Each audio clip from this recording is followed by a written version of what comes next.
¿Qué de cosas han sucedido desde el miércoles, cuando en un acto en la Cancillería en el que se convocó a las representaciones diplomáticas en el país para poder escuchar las intervenciones de los secretarios de Relaciones Exteriores, de Hacienda, de Economía y de Turismo? Pues en ese marco se dio un elogio del canciller Luis Videgaray al secretario de Hacienda, José Antonio Meade, que pues fue interpretado por muchos en los medios, por muchos analistas, como una suerte de predestape por la forma tan elogiosa que habló respecto de la labor y el desempeño de José Antonio Meade. Esto pues fue comentado ampliamente en el programa el día de ayer y también formó parte de la cobertura de los periódicos. Y a mediodía, un poco antes del mediodía,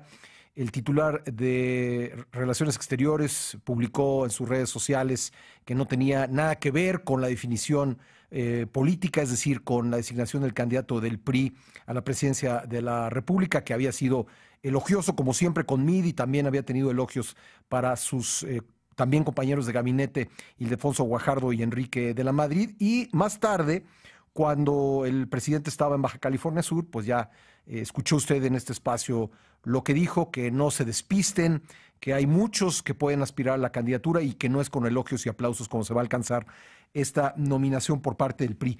Para hablar de todo esto, tengo en la línea telefónica al analista Leo Zuckerman, quien escribe una columna en el periódico Excelsior. Me da un enorme gusto saludarte, Leo. Muy buenos días. Pascal, buenos días a ti y a toda la audiencia. Bueno, hice una síntesis de lo ocurrido en las últimas horas, en los últimos días. Leo, me gustaría conocer tu punto de vista de todo lo que está en juego en torno de la definición de la candidatura del PRI a la presidencia de la República en 2018. Bueno, es evidente que estamos ya en la víspera del inminente dedazo del presidente Peña Nieto, del destape del candidato presidencial del PRI. Creo que se está armando un ambiente de mucha efervescencia política. Creo que los golpes muy al estilo priista se están dando por debajo de la mesa más que públicamente. Algunos sí trascienden desde luego a la opinión pública, pero yo te diría, bueno, hay varias cosas, ¿no?, que analizar. Primero que nada, la verdad que bien lo hacen los priistas, hay que decirlo, hay que reconocerlo, el presidente Peña y los del PRI, que nos tienen hablando a los medios, todos los medios, lo que están ahorita, pues yo te diría concentrados, hasta obsesionados, te diría, por el tema del destape. Eso le favorece mucho al PRI. Desde luego el PRI va con todo para ganar en el 2018, y el hecho de estar hablando del gobierno, del PRI, del destape, pues le quita reflectores a los de enfrente, que son nada menos que López Obrador, quien tuvo un evento muy importante esta semana al presentar su proyecto alternativo de nación, y los del frente, que también trataron de sacar su plataforma. En fin, yo te diría que un primer aspecto es que el hecho de estar hablando del destape y del dedazo del presidente, pues es una especie de ir calentando este ambiente para yo lo que creo que ya es un inminente evento, que desde luego es muy importante porque la idea es catapultar, una vez que se conozca al candidato del PRI, catapultarlo para ponerlo, para que llegue por lo menos en un segundo lugar, que sea el candidato que pueda disputarle en serio a López Obrador la presidencia en el próximo 2018. Ese es un primer aspecto. Segundo aspecto, pues está el asunto pues de que todos estamos especulando, ¿no, Pascal? Sí, ahora vamos a hablar de tu especulación, que fue muy interesante en tu columna del día de ayer. Así es. Bueno, a ver, primero que nada, pues, a ver, el único que va a decidir aquí es el presidente de la República, que no se hagan bolas los que piensan que va a ser diferente, que el presidente levanta encuestas y consulta a la gente con la que confía, etcétera, sí, pero al final, muy al estilo priista, va a ser el presidente quien va a decidir quién es el candidato. Y en ese sentido, pues los otros, los aspirantes, siempre, también muy al estilo priista, pues juegan este juego de tratar de ganar, de tratar de adelantarse, de filtrar información, etcétera, ¿no? Y en ese sentido, pues a mí como a ti y a todos los mexicanos nos llamó mucho la atención lo que dijo Luis Videgaray el pasado, fue antier, ¿no? Si Sí, no el mal miércoles, recuerdo, fue el correcto. miércoles. ¿Por qué? Bueno, pues porque Luis Videgaray es el hombre fuerte de este sexenio, ¿no? Es una de las gentes más cercanas al presidente Peña Nieto, y que de repente hiciera esta especie de predestape, pues nos llamó la atención a muchos. A ver, tratemos de entender, Leo. ¿Tú crees Sí. que Videgaray habló con anuencia del presidente, sabiéndolo el presidente, pidiéndoselo el presidente, o de plano, sin que el presidente estuviese enterado de lo que iba a decir en esta reunión ante el cuerpo diplomático?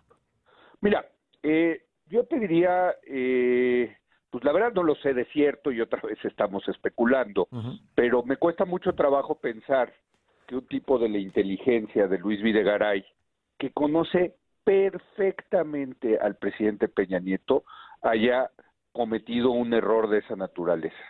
Yo creo que más bien esto es parte del juego de la sucesión, y te diría, desde la campaña presidencial de Enrique Peña Nieto, el peñanietismo ha tenido dos grandes grupos políticos, el de Osorio y el de Videgaray. Que son, ¿no? digamos, O sea, los todo el mundo hidalguenses lo y los sabemos. mexiquenses, ¿no?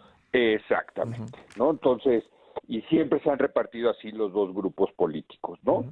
En vísperas del destape, pues yo creo que se está mandando el mensaje de que no va a ser Osorio, y ahí tengo yo mis hipótesis de por qué creo que no va a ser Osorio, pero tampoco va a ser Videgaray, en el sentido de que no es Videgaray, está fuera de la jugada desde el tema de la casa de Malinalco. Sí. Es decir, no va a ser Videgaray, pero tampoco va a ser el candidato de Videgaray. Entonces esto creo que para la unidad priista es importante, en el sentido de que el candidato no va a ser digamos, el identificado con alguno de esos dos grupos políticos. Eso en primer término. Entonces, al Videgaray, digamos, pues no predestapar, porque no fue un predestape, yo creo, pero al darle esos elogios a Mid, pues sí está diciendo, este es mi candidato, y yo creo que eso le pesa mucho a José Antonio Mid, el hecho de ser identificado como el candidato Videgaray, dentro del partido, dentro del PRI y fuera del PRI. Yo decía en mi columna de ayer, pues imagínate lo que va a decir López Obrador. López Obrador ya lo estoy escuchando, va a decir, bueno, pues pusieron a Mid, porque Mid es el candidato de Videgaray, Videgaray quien ha sido el verdadero presidente durante este sexenio. Tan es así que lo predestapó, ¿no? A lo mejor diría eso también. Ya estamos viendo quién manda en Los Pinos, ¿no? Sí. Lo predestapó, y entonces Videgaray se quiere reelegir vía la persona de Mid, porque Mid es un pelele, porque él usa esas palabras, tú lo sabes, ¿no? Mid es un pelele de Videgaray. Si a eso le sumamos que hay una verdadera cargada de empresarios a favor de Mid, pues acaba siendo Mid el candidato perfecto en la narrativa de la mafia del poder, porque ¿quién más mafiosos del poder que los empresarios y que Videgaray en la narrativa, digamos, de López Obrador? Y entonces, pues Mid queda en una posición otra vez muy vulnerable, defensiva, frente al que va a ser el principal contendiente de la elección del próximo 2018. Y ahí entra Entonces, tu hipótesis, Leo Zuckerman. Ahí entra mi hipótesis. Yo me sumo a la especulación a mí se me hace divertidísimo el juego del destape y del dedazo, y me sumo a la especulación en el entendido, y quiero ser muy enfático aquí contigo y con el público, Pascal, que no tengo ni información confidencial, ni me interesa quién vaya a ser el candidato del PRI. A mí, yo no soy priista, y a mí, por mí, que pongan a quien más les acomode a los priistas. Simple y sencillamente lo hago con una cuestión analítica y de divertirme en este tema de la especulación, ¿no? para que quede Sí, claro por dónde va mi análisis. Entonces, en ese sentido hago un análisis por descarte y sí. digo, a ver, son 4, ¿no? Los candidatos que supuestamente están en la recta final, que son Osorio, Mid, Narro y Nuño. Yo creo que Osorio no va a ser el candidato porque dos de los temas más importantes de la elección que vienen, la inseguridad y la corrupción, en esos dos temas es muy vulnerable Miguel Ángel Osorio Chong, sobre todo en el tema de la inseguridad. Lo vimos también el miércoles, en donde fue al Senado y pues lo criticaron un poquito, hay que decirlo, ¿no? Y no tenía respuestas el secretario, ¿no? Pues ¿qué respuestas puede dar frente a la realidad de que 2017 va a ser el año más violento de los últimos 20 años? Sí. ¿Quién fracasó? ¿Quién es el responsable de la seguridad pública en México?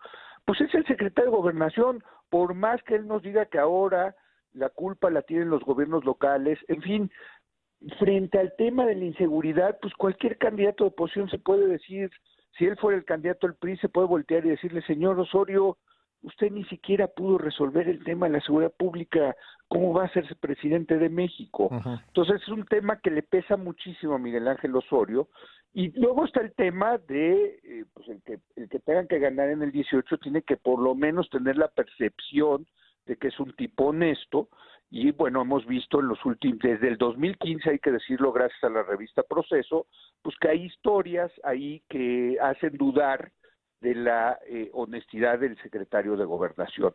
Digo, no sé si sea honesto o no sea honesto el secretario de Gobernación, pero aquí lo que cuenta es el tema de la percepción, y insisto, acá entonces en ese sentido, creo que ese flanco también de la posible corrupción, pues es un flanco abierto que lo hace muy vulnerable. Por eso yo descarto a Miguel Ángel Osorio, ¿no? Y luego, pues me voy, pues quedan 3, Mid, Narro o Nuño, ¿no? Sí. Yo creo que Mid, al ser identificado como el candidato de los empresarios y ahora de Garay, pues ya lo podemos ir descartando, ¿no? ¿Por qué?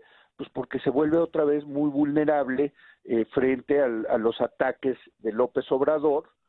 Creo que si no queda Mid, precisamente el candidato que quede, pues puede decir, a mí no me pusieron ni los empresarios, ni me puso el virrey o el vicepresidente o el que dicen que verdaderamente gobierna, que es Videgaray, ¿no? Entonces, por eso me parece muy relevante el tema de lo ocurrido el miércoles, ¿no? Creo que con algo de colmillo político, yo sí creo, le dan esta supuesta bendición de Videgaray para que no quede y no parezca que el que sí queda sí es el candidato de Videgaray. Y entonces nos quedamos con Nuño. Nos quedamos con Narro y Nuño, Sí. y ahí pues yo lo que utilizo son los dos criterios más importantes del presidente para decidir, y los dos criterios son que sea competitivo, es decir, que pueda ganar la elección, y que le sea leal, es decir, que le pueda cuidar las espaldas al presidente si gana la presidencia. Y yo creo que en esos dos aspectos veo mucho más competitivo en la elección a Nuño que a Narro, porque Narro tiene una gran cualidad política, que es que nunca se pelea con nadie, ¿no? Sí. Pero esa cualidad política, que es buenísima para muchos puestos políticos, Para una elección no. para una elección, y sobre todo, mi querido Pascal, en contra de López Obrador y Ricardo Anaya, Sí. que los dos son unos fajadores, son golpeadores, va a ser una elección muy ruda, muy dura. Yo no me imagino al doctor Narro peleándose como se va a tener que pelear contra López Obrador y Anaya. En cambio, a Nuño, la verdad sí ha visto que cuando se necesita puede ser fajador. Lo vimos en la implementación de la reforma educativa, donde sí la verdad se fajó y se puso enfrente la coordinadora, y no es cualquier cosa. Y además una reforma que hay que decirlo, digo, yo tampoco tengo ningún tipo de preferencia en esto, Sí. me da exactamente igual, pero creo que objetivamente se puede decir que de todas las reformas, pues la más popular entre la población, yo sé que entre la gente no, pero entre la población, pues es la reforma educativa. Y te quiero decir una cosa, y aquí sí quiero ser objetivo. Yo creo que hay un antes y un después en la implementación de la reforma educativa, y el antes fue antes de que llegara Nuño a la Secretaría de Educación, y el después fue cuando llegó Nuño, y creo que sí vimos la diferencia de un secretario dispuesto a implementar en serio esa reforma educativa, que quieras o no, ahí va avanzando, ¿eh? Bueno, pues ahí está la hipótesis de Leo sí, Zuckerman. Y en términos, no me quedó el tema de la lealtad, ya Sí. nada más decirte que creo que le sería más leal Nuño a Peña Nieto, porque toda su carrera política, Pascal, se la debe a Peña Nieto. En cambio, Narro, pues es un tipo que tiene una larguísima carrera política, ¿no? Hay, digamos, más independencia de Narro al presidente Peña Nieto. Yo creo que hay más dependencia en ese sentido de Nuño, y por eso, por descartes, voy descartando, y el que me queda es Nuño. Ahora, me puede hacer quedar bien o me puede hacer quedar mal el presidente, pues ya dependerá de él. Pues lo que se trata, pues, es de estar en este juego especulativo, mi querido Pascal. Bueno, oye, una última pregunta que te la hace Beto Estrada a través de Twitter. ¿Tú crees que el PRI va a poner a más de un precandidato? Es decir, ¿habrá una suerte de precandidato de palo para que puedan usar los spots? Porque hay una resolución, hay un fallo de la Corte que parece indicar que si no son más de uno, pues no pueden usar los spots con nombre en la precampaña. ¿Tú crees que va a haber competencia interna en el PRI en función de la convocatoria que se dio a conocer la tarde de ayer? Yo te diría dos cosas rápidamente. Uno, parece ser que hay una laguna en la ley que sí permitiría al candidato único usar los spots de radio y televisión. Eso lo tendría que revisar desde luego el tribunal, pero en una de esas los priistas, que son muy mañosos y que saben manejar estos huecos de la ley, podrían interpretar eso de que si es un candidato único pero necesita el apoyo de los delegados en la asamblea de delegados, y por lo tanto se tiene que dar a conocer, y por lo tanto tiene spots de radio y televisión. Entonces se pueden inventar, digamos, una simulación. Uy, a ver. Sí. Y la segunda, ¿me escuchas? Sí, te escucho, Leo, sí. Perdón. Y la segunda es que indica que por lo menos una candidata, que es Ivonne Ortega, sí se va a ir a registrar para hacer la competencia. Vamos a ver si la dejan pasar a Ivonne Ortega, y Ivonne Ortega competiría contra el candidato del presidente.